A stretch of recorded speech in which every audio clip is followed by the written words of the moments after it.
Hi everyone. So இந்த வீடியோவில் நம்ம என்ன பார்க்க போகிறோம்னா 12th standard English last day night. நான் என்ன சொல்கிறேன்னா ஃபிசிக்ஸு, கெமிஸ்ட்ரி, மேக்ஸு இது எல்லாமே வந்து பார்த்திங்கன்னா 85+, 90+, எது வேணாலும் நம்ம சொல்லலாம். ஏன்னா அது வந்து கொஞ்சம் கஷ்டமான சப்ஜெக்ட். இங்கிலீஷ் மாதிரி ஒரு ஈஸியான சப்ஜெக்டை நம்ம வந்து ஒரு மார்க் ஸ்கோரிங் பேப்பராக தான் பார்க்கணும். ஸோ 85, 80 நீங்கள் 85க்கு மேலே எய்ம் பண்ணால் தான் 90க்கு 80ஆவது வரும்.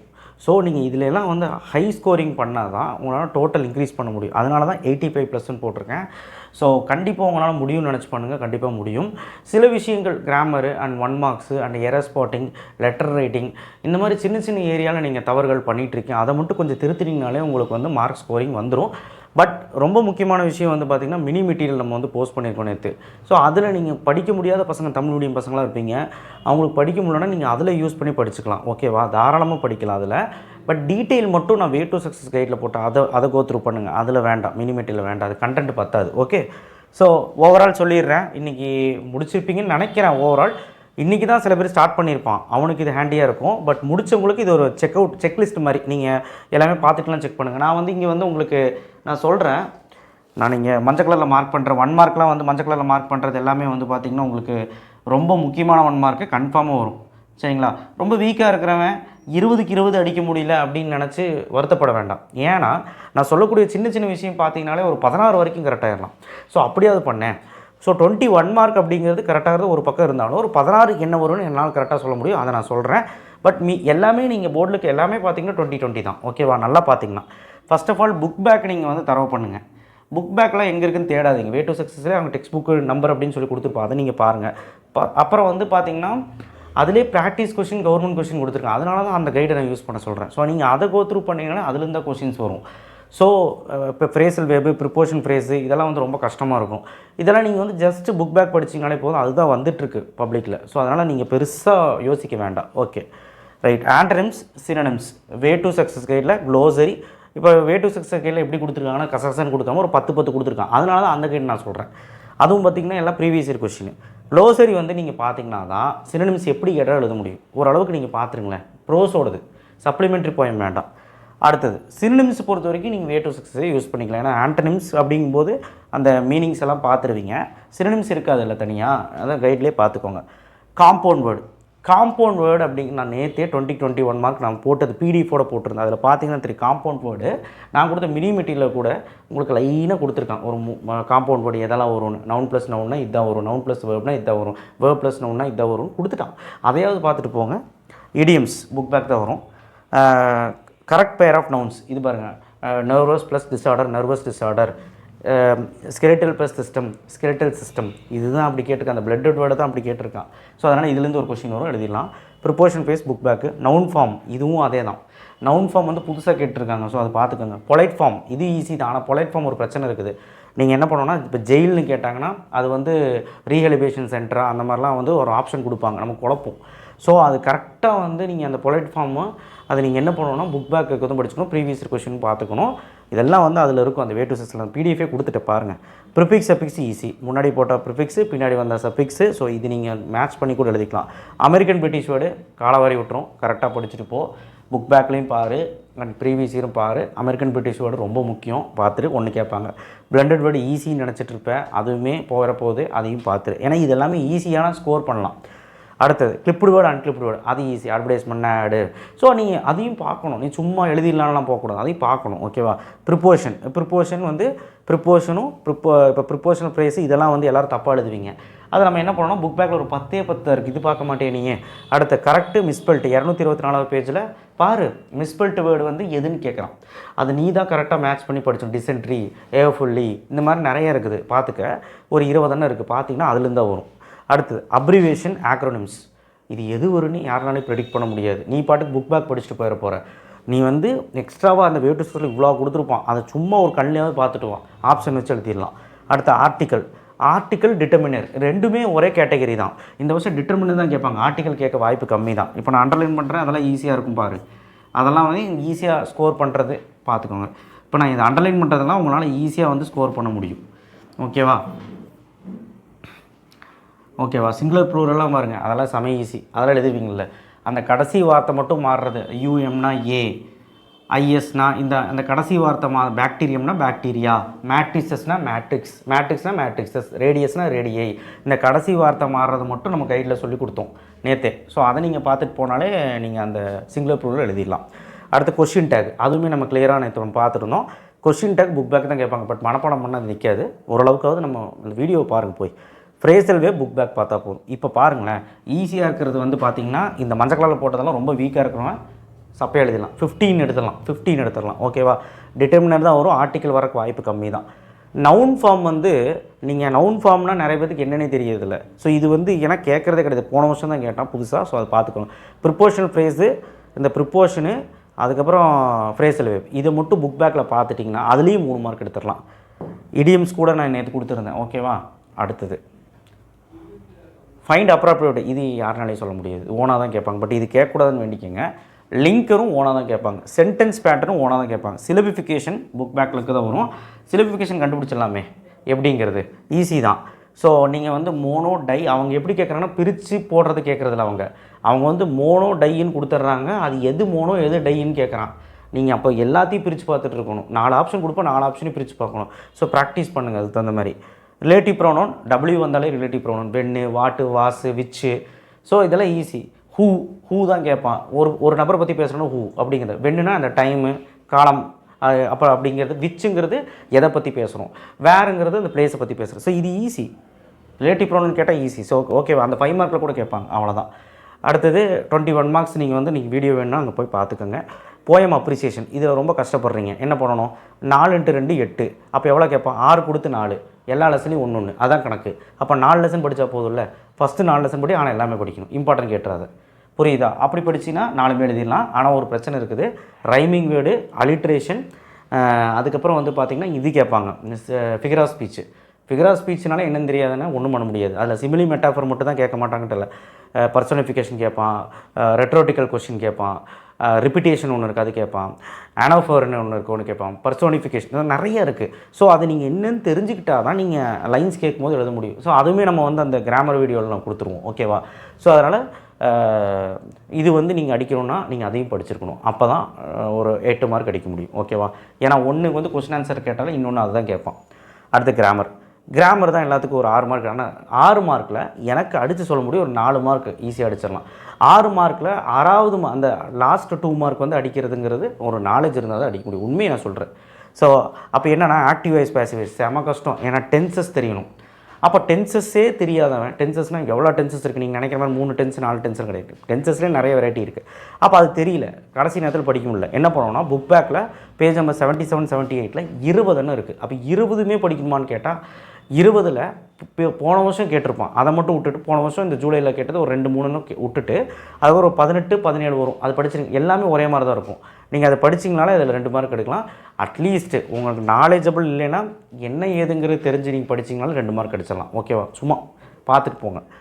இஃப் கிளாஸு, ஹேடு, வேறு, ரிலேட்டிவ் ப்ரோனவுன், சத்தியமாக சொல்கிறேன் இது வந்து முன்னாடி இப்போ போட்டு போனால் பத்தாது. இந்த கிராமர் நம்ம சொல்லிக் கொடுக்கும்போது என்ன சொல்கிறேன், இஃப் வந்து இஃப் ஹேடு வேறு ஈஸி, செம ஈஸி. ஸோ பெரிய சேஞ்சஸ்லாம் இருக்காது. ஸோ அதனால் இதில் ஒரு 2 மார்க் அடிச்சிடலாம். அடுத்த ரிப்போர்ட்டர் ஸ்பீச்சு, டைரக்ட் ஸ்பீச்சு. இதில் புக்கில் வந்து பின்னாடி வந்து பார்த்திங்கன்னா 219க்கு முன்னாடி ஒரு பேஜ், அது பேஜ் நம்பர் எனக்கு தெரியல, அந்த பின்னாடி இருக்கும். லெசனுக்கும் அதுக்கு சம்மந்தமே இருக்காது. 219க்கு முன்னாடி 17 18 17 16ன்னு நினைக்கிறேன். அதில் ஏதோ பேஜில் இருக்குது. அதில் வந்து இன்டைரக்ட் ஸ்பீச்சுன்னு இருக்கும், டைரக்ட் ஸ்பீச் கிடையாது. இன்டைரக்ட் ஸ்பீச் மட்டும்தான் இருக்கும். இன்டைரக்ட் ஸ்பீச்சாக மாற்றணும்.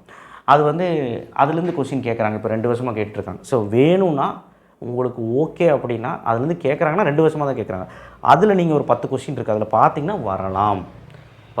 அப்புறம் சிம்பிள் காம்பவுண்ட் காம்ப்ளெக்ஸில் 219 பேஜில் 219 பேஜில் சிம்பிள் காம்பவுண்ட் காம்ப்ளெக்ஸ் வெறும் 6 தான் இருக்குது. என்ன இருக்குது? வெறும் 6 தான். இதை பார்த்தா ஒன்று வரக்கு வாய்ப்பு இருக்குது. அடுத்தது 220வது பேஜில் சிங்கிள் சென்டென்ஸ்னு இருக்குது. என்ன இருக்குது? சிங்கிள் சென்டென்ஸ், ஒரே சென்டென்ஸாக மாத்திரம், ஒன்றுமே இல்லை. நடுவில் அண்டு போடணும், இல்லை லிங்க் எதை போடணும், ஸோ போடணும், அவ்வளோதான். ஒன்றுமே கிடையாது. ஒரு 5 இருக்கும். இதுலேருந்தும் வரக்கு வாய்ப்பு இருக்குது. ஸோ நீங்கள் இதெல்லாம் பார்த்தீங்கனாலே நாளைக்கு 6 மார்க் கிடைக்கிறதுக்கான வாய்ப்புகள் அதிகமாக இருக்குது. எது வரும்னே தெரியாமல் இருக்கிறத விட எதாவது பார்த்துட்டாவது போகலாம். அதுக்கு தான் சொல்கிறேன். இது எல்லாமே நம்ம வந்து ஒரு டைம் பார்த்துருவோம். ஓகே, ஒரு மாடல் நம்ம பார்த்துருவோம், ஒன்றும் பிரச்சனை இல்லை. அடுத்து வந்து பார்த்திங்கன்னா 2 × 3 6. இதில் வந்து எனி 2 தான் எழுதணும். இதில் நிறைய பேர் படிச்சுட்டு போக மாட்டீங்க. ஸோ இஆர்சியா, சரி ஓகே. ரெஃபரன்ஸ் டு கான்டெக்ஸ்ட்டில் ஆத்தர் நேமு, போயம் நேம் எழுதுனா 2 மார்க் கிடச்சிரும். எக்ஸ்ப்ளனேஷனுக்கு 1 மார்க். ஸோ இது கண்டமேனிக்கில் கான்டெக்ஸ்ட்டு ரெஃபரன்ஸு எப்படி வேணாலும் போட்டு எழுதிக்கோங்க. நீங்கள் ரெஃபரன்ஸ்னால் அந்த போயம் நேம் ஆத்தர் நேம் எழுதிட்டு எக்ஸ்ப்ளனேஷன் கொடுத்தாலே 3 மார்க் கொடுத்துட்றாங்க. அதில் என்னெல்லாம் வரும்னு பாருங்கள். கேசனட்ரி, உலிசஸ், கேஸ்டிலு, ஆல் வேர்டே ஸ்டேஜ். ஸோ இதுதான் வந்து அவங்க கேட்குறாங்க அப்படிங்கிறது சொல்லலை, 6மே படிக்கணும் தான். பட் இந்த 4 பார்த்துட்டு போனால் அட்லீஸ்ட் எழுதலாம். இதில் நீங்கள் இஆர்சி பொறுத்தவரைக்கும் போயம் லைன் கண்டுபிடிக்கணும். நம்ம மினிமீட்டர் கொடுத்துருக்கோம், அது ஹிண்ட் வச்சு கண்டுபிடிச்சிடலாம். ஆனால் அவ்வளோ ஈஸி கிடையாது. நீங்கள் என்ன பண்ணணும்னா, இப்போ என் ஸ்டூடெண்ட்ஸ் கூட அப்படி தான் கஷ்டப்பட்டாங்க. நீங்கள் என்ன பண்ணணும்னா, எல்லா போயமோட லைன்ஸும் வந்து ஒரு வாட்டி நீங்கள் வந்து கோத்ரூ பண்ணிகிட்டே இருக்கணும். ஓகேவா? சும்மா ஒரு பார்வைக்கு கேஸ்ட்னா ஒரு பார்வைக்கு பாருங்கள் சார், 20-30 லைன் இருக்கிறதெல்லாம் பார்க்க முடியாதுன்னா ஒன்றும் பண்ண முடியாது. அவன் ஒரு லைன் தான் கேட்பான், எப்படி கண்டுபிடிப்பேன்? ஸோ அதனால் ஒரு கிளான்ஸ் சும்மா அப்படியே பார்த்துட்டு வா. ஸோ கண்டிப்பாக உங்களால் முடியும். அண்ட் அப்ரிசியேஷன் கொஸ்டின் படிப்பீங்க தெரியுமா, அப்போவே அந்த லைனை பார்த்து வச்சுருங்களேன், அப்போ உங்களுக்கு இன்னும் ஈஸியாக இருக்கும்ல. நிறைய பேர் அது பண்ணுறது கிடையாது. ஸோ அதனால் அந்த போயம் பேரை கண்டுபிடிக்கணும் அப்படின்னா கன்ஃபார்மாக இதெல்லாம் பண்ணால் தான் நம்மளால் கண்டுபிடிக்க முடியும். அடுத்தது ப்ரோஸ். இதில் 2 எழுதணும். ஃபஸ்ட்டு 4 படித்தாலே, இந்த 4 படித்தாலே 2 எழுதிடலாம். ப்ரோஸு. ஸோ ப்ரோஸ் கொஸ்டின் வந்து பார்த்திங்கன்னா எனி 2 எழுதணும். 2 gentleman of Verona, nice cup of tea, the chair, on the rule of road. இதெல்லாம் எந்தெந்த லெசன் தெரியுதில்ல ப்ரோஸில். இந்த லெசன்ஸில் மட்டும் புக் பேக்கில் கொஸ்டின் இருக்கும் தெரியுமா, அது எல்லாமே படிக்கணுமான்னு கேட்டால் மேபி இந்த ஃபஸ்ட் லெசன் ஈஸி தானே, இந்த on the rule of road easy தான். ஸோ இது 2மே சேர், இந்த 3 லெசன் எல்லாமே படிச்சுட்டு நைஸ் கப் ஆஃப் டீயில் இந்த ப்ரீவியஸ் இயர் கொஸ்டின் கேட்டுப்பாங்களா, அது மட்டும் பாரு. இவ்வளோதான் என்னால் சொல்ல முடியும். இல்லை ரொம்ப வீக்காக இருந்தீங்கன்னா சேர்லேயும் ப்ரீவியஸ் இயர் கேட்டது பாரு, மீதி 2லேயாவது ஒழுக்கமாக படி. இதில் நான் என்னத்தை போய் கம்மி பண்ணுறது எனக்கு தெரியல. இதுனே ஃபிசிக்ஸ் கொஸ்டினா. ஸோ அதனால் நம்ம கண்டிப்பாக கோத்ரூ பண்ணி தான் ஆகணும். பாருங்கள், இந்த 4 லெசன் பார்த்தீங்கன்னா 2 எழுதிடலாம். ஸோ நீங்கள் அதை 3 லைன் எழுதினா போதும். 3-4 லைன் எழுதினா பாயிண்ட்டாக கூட எழுத வேண்டாம். ஓகேவா? அடுத்த 3 × 3 9. இது வந்து பார்த்திங்கன்னா இதில் மார்க் போகிறதுக்கு காரணமே வந்து பார்த்திங்கன்னா describing process, apple juice, mango juice, coffee, tea, லெமனாட், இதெல்லாம் ஓகே. நீங்கள் இப்போ லெமனாட்னா லெமனை நம்ம வந்து நைஃப் வச்சு அறுக்கிறோம், அறுத்துட்டு இந்த மாதிரி புளிகிறோம், இந்த மாதிரி எதை வச்சு புளிகிறோம், இல்லை வந்து அதில் வந்து சுகர் ஆட் பண்ணுறோம், வாட்டர் ஆட் பண்ணுறோம், இதெல்லாம் ஓகே. நீங்கள் எழுதுகிற அந்த இங்கிலீஷ் வந்து பார்த்திங்கன்னா அவங்க பார்க்குறாங்க. ஓரளவுக்கு எழுதுனா 2 மார்க்கு, நல்லா எழுதுனா தான் 3 மார்க். புரியுதா? அப்போ நம்ம என்ன பண்ணோம்னா, நான் கொடுத்த மினிமீட்டரில் எழுதுனீங்களே 3 மார்க் கிடச்சிரும். அதில் பாருங்கள் சிங்கிள் சென்டென்ஸாக கொடுத்துருப்போம். புரியுதா? ரொம்ப ஹை இங்கிலீஷ்லாம் கிடையாது. ஸோ நீங்கள் அது பார்க்கணுங்கிற ஓன் எழுதுறன்னு போயிடாத. So apple juice, mango juice, coffee, லெமனோட இதெல்லாம் அடிக்கடி கேட்குறது. க்ளீனிங் ஆஃப் ஃப்ளாஸ்க், அந்த ஃப்ளாஸ்க்கு க்ளீன் பண்ணுறது, இன்ஸ்டால் கம்ப்யூட்டர், ஃபேவரட் டிஷ் கேட்டிருந்தாங்க. பர்த்டே பார்ட்டியில் கேட்க மாட்டேன்னு நினச்சி விட்டுட்டு போயிடுவீங்க, அதான் கேட்பான். ஸோ இதெல்லாம் புக் பேக்கு பார்த்துக்கோங்க. அடுத்தது sending a letter to courier, அதுவுமே சும்மா பார்த்துக்கோங்க. அடுத்தது இதெல்லாமே அந்த டிஸ்கிரைபிங் ப்ராசஸ், டிமாண்ட் டிராஃப்ட்டும் சேர்த்து. டிமாண்ட் டிராஃப்ட்டும் கேட்குறாங்கன்ட்டு இல்லை, புக் பேக்கில் இருக்கனால கொடுத்தேன். புக் பேக்கில் இருக்கனால நம்ம எதுவுமே ஒமிட் பண்ண முடியாது. அடுத்து இன்டர்பிரிட்டேஷன் ஆஃப் டேட்டானா பை சார்ட்டு, பார் சார்ட்டு, இல்லை வந்து ஏதோ ஒரு காம்ப்ரிஹென்ஷன் மாதிரி கொடுத்து பேராகிராஃப் கொடுத்து அது 3 கொஸ்டின் கேட்டுருவோம். செம ஈஸி இது. ஸோ இது வந்து எல்லாருமே மார்க் ஸ்கோரிங் கண்டிப்பாக பண்ணிடலாம், ஒன்றுமே பிரச்சனை இல்லை. இதுவும் ஒன்றுமே பிரச்சனை இல்லை. நீங்கள் இது ஓனாக எழுதுனா கூட 2 மார்க் கிடச்சிரும். அப்போ 5 மார்க் நமக்கு கேரண்டி தான், சும்மா போனால் கூட. இப்போ பாருங்கள், ஸ்லோகன் ரைட்டிங் பேஜ் நம்பர் 160, 5 தான் இருக்குது. சேவ் வாட்டர், ஏன் சேவ் வாட்டர் ஒரு எக்ஸ்பேண்ட் பண்ணி ஒரு சின்ன ஒரு 4 வேர்டு வர மாதிரி எழுதணும். கரெக்டாக எழுதுனா தான் மார்க் கொடுப்போம். இது பேஜ் நம்பர் 160 இருக்குது, ஒரு 4-5 இருக்குது, பார்த்துருக்கு வந்துடும். அடுத்தது எக்ஸ்பான்ஷன் ஆஃப் ஹெட்லைன்ஸ், இது கொஞ்சம் கஷ்டம்தான். கரெக்டான வேர்டில் எழுதுனா மட்டும்தான் இது 3 மார்க் கொடுப்பாங்க. முடிஞ்சால் பாரு, ஆனால் டயலாக் ரைட்டிங் மட்டும் ஒமிட் பண்ணிவிடு. டயலாக் ரைட்டிங் வந்து நல்லா படிக்கிறவங்க மட்டும் பார்த்தா போதும், படிக்க முடியாத பசங்க இது பார்க்க வேண்டாம். அப்புறம் வந்து இது கம்ப்ளீட்டிங் தி ப்ராவப், இது வேர்பு கிடையாது, கம்ப்ளீட்டிங் தி ப்ராவப். ஸோ கம்ப்ளீட்டிங் தி ப்ராவப் நேற்று மினி மெட்டீரியல் கொடுத்தல, அதில் நீங்கள் பார்த்தீங்கன்னா போதும், அது ஒன்று எழுதிடலாம். இது வந்து சமீபமாக ரெண்டு பப்ளிக்கில் கேட்டிருந்தாங்க, ஜூனில் மார்ச்சில். Right and article page number 50-51 இருக்குது. அதனால இது பார்த்துருங்கன்னு ரொம்பலாம் பார்க்க வேண்டாம். ஜஸ்ட்டு ஃபிசிக்கல் எக்ஸசைஸ் அப்படின்னு சொல்லி கொடுத்துட்டாங்க, அது பேராகிராஃபாக எழுதணுங்கிறாங்க. அந்த மாதிரி ஒரு ஏதாவது ஒரு 2 ஹெட்டிங் மட்டும் பார்த்துட்டு போங்க. கன்ஃபார்மாக சொல்கிறேன், இதுலேருந்து வர்றதுக்கு இந்த வருஷம் வாய்ப்பு இருக்குது. நிறைய பேர் ஒமிட் பண்ணுறீங்க, பார்த்துக்கோங்க. அப்போ எதெல்லாம் பார்க்கணும்? இது 2 ஸ்லோகன், எக்ஸ்பான்ஷன் ஹெட்லைன் ஏதோ ஒன்று வந்தால் கிறுக்கி விட்டுரு, அவ்வளோதான். இதான் என்னால் சொல்ல முடியும் கடைசி நிமிஷத்தில். ஸோ அதனால் டிஸ்கிரைபிங் ப்ராசஸும் அந்த இன்டர்பிரேஷன் அது எழுதிடுங்க. ஓகே, அவ்வளோதான், முடிஞ்சு. இந்த 3 × 3 9 ரொம்ப கஷ்டப்பட்டுருக்காது, பயப்படாது. 7 to 5:35 ப்ரோஸு. 2 ஜென்டில்மேன் போகிறோன்னா செலிப்ரேஷன் ஆஃப் பீயிங் அளவு. இது 2 ஒன்று வந்துடும். அப்போ ப்ரோஸு போயமெல்லாம் எப்படி எழுதணும், பேராகிராஃப் எப்படி எழுதணும்னு சொல்லிட்டேன். நேற்று நைட்டே நான் வந்து பெரிய வீடியோ போட்டு சொன்னேன். வீடியோ பார்க்கணும்னா போய் பாருங்கள். 35 to 35 போட்டிருப்பேன், 35/35, அதில் போய் பாருங்கள். போயமில் கேஸ்ட்டில் அவர் கேஸ்னட்ரி, எல்லா ப்ரோஸும் போயம் சப்ளிமெண்ட்ரிக்கு ஆத்தர் பேர், டைட்டில், தீம் இது எழுதுகிற மாதிரி பார்த்துக்கோ பாக்ஸில். ஓகேவா? மாரல் எழுதுறதுக்கு பார்த்துக்க. Supplementary God sees the truth but waits the hour of truth. இது நீங்கள் கண்டிப்பாக இது 2லேருந்து ஏதோ ஒன்று வரப்போகுது, எழுதிடுங்க. ஸோ அப்போ மீதியெல்லாம் படிக்க வேணாம் சார், 6 லெசன் இருக்குது, தைரியமாக போ வந்துடும். ஓகேவா? ஆனால் டாப்பராக இருந்தால் ரிஸ்க் எடுக்காத. டாப்பராக இருந்தால் ஒரு ஃபஸ்ட்டு 4 படிச்சிரு. ஓகேவா? இன்னும் கொஞ்சம் ஆவரேஜாக இருக்குது, பயமாக இருக்குது அப்படின்னா ஃபஸ்ட்டு 3 ஃபுல்லாக சப்ளிமெண்ட்ரி போயம் ப்ரோஸ். ஓகே தானே? சரி, ப்ரோஸுக்கும் போயமுக்கும் பேராகிராஃபுக்கு என்ன கேட்டிங்க? வீடியோ ஸ்கிப் பண்ணுறாலும் யாருக்கும் தெரியறதில்ல. எப்படி எழுதணும்? பேராகிராஃபாக எழுதணுமா சினோபிசிஸ் போட்டு எழுதணும்? பேராகிராஃபாக தான் எழுதணும். பேராகிராஃபாக எழுதுங்க. டைட்டில் தீமு ஆத்தர் போட்டு பேராகிராஃபாக எழுதிட்டு மாறல் எழுதுங்க. பேராகிராஃபாக எழுதணும் போதும். ஓகேவா? ரிஸ்க் எடுக்க வேணாம். சம்மரி வந்து ரஃப் டிராஃப்ட்டுக்கு 1 மார்க், ஃபேர் டிராஃப்ட்டுக்கு 3 மார்க், டைட்டிலுக்கு 1 மார்க். நோட் மேக்கிங் கேட்டால் என்ன கேட்டால் ஒமிட் பண்ணுறது நல்லது. என்ன காரணம் கேட்டிங்கன்னா கரெக்டான பாயிண்ட்ஸ் எடுத்து பண்ணும்போது தான் அது 5 மார்க் கிடைக்கும். இல்லைனா 3 மார்க் கூட கிடைக்காது. இப்போ சம்மரி ரைட்டிங்கில் கிறுக்கி விட்டால் கூட 4 மார்க் கிடைக்கும். அதுதான். இப்போ number of words in original paragraph, rough draft, fair draft இவ்வளவும் எழுதணுமானா தேவை கிடையாது. இது எழுதாட்டினாலும் உங்களுக்கு 5 மார்க் கொடுத்துருவாங்க. பட் இருந்தால் எழுதுனா நல்லாயிருக்கும். அப்போ ஒரிஜினல் பேராகிராஃப் 170 வேர்டு இருக்குன்னு வச்சுக்கலாம். ரஃப் டிராஃப்ட்டில் அதோட பாதி, ரஃப் டிராஃப்ட்லேருந்து ஃபேர் டிராஃப்ட் அதோட பாதி. சூட்டபிள் டைட்டில் கொடுக்கணும். ரஃப் டிராஃப்ட்லேயும் கொடுங்க, ஃபேர் டிராஃப்ட்லேயும் கொடுங்க. ஆனால் ஃபேர் டிராஃப்ட் தான் அவங்க பார்ப்பாங்க. ஓகே, அது பண்ணிங்கன்னா ரஃப் டிராஃப்ட்டை சைக் அவுட் பண்ணிடணும் லெஃப்ட் டு ரைட். ஓகேவா? அடுத்து letter writing. Page number 18 formal informal. என்னென்ன லெட்டர் ரைட்டிங்கு? கம்ப்ளைண்ட் லெட்டர் இருக்குது, கிராண்ட் மார்க் எழுதுகிற மாதிரி இருக்குது, ஃப்ரெண்டோட நில விசாரிக்கிறதுக்கு எழுதுகிற மாதிரி இருக்குது, ஹெட் மாஸ்டருக்கு அந்த மார்க் ஷீட் மிஸ் ஆயிடுச்சுன்னு சொல்லிட்டு ஹெட் மாஸ்டருக்கு எழுதுகிற மாதிரி இருக்குது. அப்புறம் நான் பைலட் ஆகணும், ஒரு காலேஜை நான் விசாரிக்கிறேன், அந்த காலேஜில் என்னெல்லாம் கோர்ஸ் இருக்குது அதை பற்றி விசாரிக்கிறதுக்கு ஒரு லெட்டரு. ஸோ இது இப்போ நான் சொன்ன லெட்டரெலாம் இருந்தால் ஒரு 7 லெட்டர் ரைட்டிங் இருக்குது. Informal, formal. அதை நீ பார்த்தீங்கன்னா ஒன்று வந்துடுது. நான் நேற்று வீடியோ போட்டுட்டேன் 5 மார்க்குக்கு. அந்த வீடியோ பார்த்தா தெளிவாக 5 மார்க் எடுத்துடலாம், பார்த்துக்க. அடுத்தது error spotting. So error spotting பொறுத்த வரைக்கும் வந்து பார்த்திங்கன்னா உங்களுக்கு 5 மார்க் அடிக்கிறதுக்கு நேற்று வீடியோ போட்டிருங்க. எவ்வளோ பேர் பார்த்தீங்கன்னு தெரியல. அது 30 நிமிஷம் வீடியோங்களும் எல்லாம் ஒமிட் பண்ணியிருப்பீங்க. எரர் ஸ்பாட்டிங் அதில் போட்டிருக்கேன். கிட்டத்தட்ட 1/4 மணி நேரம் அதே தான் நடத்திட்டு இருந்தேன். ஸோ அது நீங்கள் பார்த்தீங்கன்னா 5 மார்க் அடிக்கிறதுக்கு வாய்ப்புகள் இருக்குது. ஒவ்வொரு மெத்தட்லையும் நடத்தியிருப்பேன். அடுத்தது ஹோமோஃபோன்ஸ் 2 மார்க். இப்போ ஒன்றுமே தெரியல, நான் வந்து எரர் ஸ்பாட்டிங்லாம் எழுத முடியாது அப்படின்னா ஹோமோஃபோன்ஸ் எழுதிடலாம். எல்லாருக்கும் அது ஈஸி தானே, ஒரே மாதிரி கொடுத்துப்பா எழுதிடலாம். அதில் 2 மார்க் கேரண்டி. இதில் மாடல், செமி மாடல், புக் பேக்கில் இருக்கும். புக் பேக் என்ன, ஃபஸ்ட் லெசன் புக் பேக் 20ன்னு இருக்குது. அது படிச்சின்னா 1 எழுதிடலாம். 3 மார்க் ஆச்சா? ரிலேட்டிவ் ப்ரோனன் இப்போ தான் சொன்னேன், அது கேட்டால் எழுதலாம். பட் எனக்கு தெரிஞ்சு கேட்பாங்கன்னு தோணலை. டென்சஸ் வேர்பு புக் பேக்கில் இருக்கிறது படிச்சுக்க, 1 மார்க் எடுத்துடலாம். டிட்டர்மினர் கேட்க வாய்ப்பு இருக்குது. புக் பேக்கில் இருக்கிறது படிச்சுக்க 1 மார்க் கேட்கலாம். இந்த வருஷம் இதுதான் வாய்ப்பு இருக்குது. ஸோ கன்ஃபார்மாக கொஞ்சம் ரிஸ்க் எடுத்து படித்தா தான் இந்த 3 மார்க் எடுக்க முடியும். இல்லைனா எரர் ஸ்பாட்டிங் நீங்களே முடிவு பண்ணிக்கோங்க. அடுத்து காம்ப்ரிஹென்ஷன் வந்து பார்த்திங்கன்னா 2 கேட்பான். அதில் வந்து மேலே வந்து சும்மா அந்த பேராகிராஃப் கொடுத்து எழுதுறது தான். அதுலேயும் தப்பு பண்ணிட்டு வராங்க. கரெக்டாக சிங்கிள் லைனில் முடிக்கிற மாதிரி பாருங்கள். சும்மா வந்து வளவள குளகுலன்னு அந்த பேராகிராஃப் பிடிச்சி எழுதிட்டு இருக்காதிங்க. ஓகேவா? That's it. ஸோ கண்டிப்பாக வந்து பார்த்திங்கன்னா உங்களால் இங்கிலீஷில் ஸ்கோர் பண்ண முடியும். ஒன்றுமே தெரியல, ஒன்றுமே படிக்கலைன்னா ஜஸ்ட்டு பேராகிராஃப் படிச்சுட்டு போ. இஆர்சி சும்மா அந்த ஆத்தர் பேர் இது பார்த்துட்டு போ. அதுக்கப்புறம் அப்ரிசியேஷன் பார்த்துட்டு போ. 1 மார்க் எதெல்லாம் உனக்கு தெரியுதோ, எதெல்லாம் புரியுதோ அதை பார்த்துட்டு போ. அப்புறம் 5 மார்க்கில் அந்த சம்மரி, அந்த காம்ப்ரிஹென்ஷன், அப்புறம் இந்த சின்ன சின்ன விஷயமெல்லாம் பண்ணிவிட்டு டிஸ்கிரைபிவ் ப்ராசஸ் இந்த செஷன் இதெல்லாம் பண்ணிட்டனாலே வந்து 50க்கு மேலே ஈஸியாக எடுத்துடலாம் இங்கிலீஷில். சரியா?